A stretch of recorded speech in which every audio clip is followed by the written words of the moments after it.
সফলতার দেখা মিলে না। বাঁচতে হলে, সারভাইভ করতে হলে, টিকে থাকতে হলে আপনাকে পরিশ্রম করতে হবে।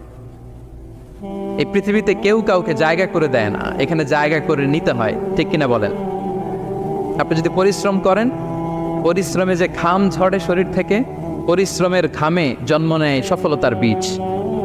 আপনি যখন হাড় ভাঙা পরিশ্রম করবেন, এই পরিশ্রমে যে লোনা পানি বেরোবে, যে ঘাম বেরোবে, এই ঘামেই জন্ম নেয় সফলতার বীজ। এবং সফলতার কোনো শর্টকাট হয় না প্রিয় ভাইরা। অনেকে অল্পতে সফল হতে চায়, শর্টকাট খুঁজে, আছে না নাই? না, সফলতার জন্য আপনাকে লং কাটে যেতে হবে।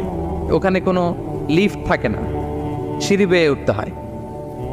অনেকে চায় যে সফলতার লিফটে উঠবো, সুইচ চাপবো, সাকসেসফুল ইন লাইফ। না, এত সহজ না, আপনাকে সিঁড়ি বেয়ে উঠতে হবে। তাহলে পরিশ্রমের কোনো বিকল্প নেই। এই দুনিয়াটা হচ্ছে পরিশ্রমের জায়গা, সংগ্রামের জায়গা। আপনি সফল হতে হলে আপনাকে পরিশ্রম করতে হবে।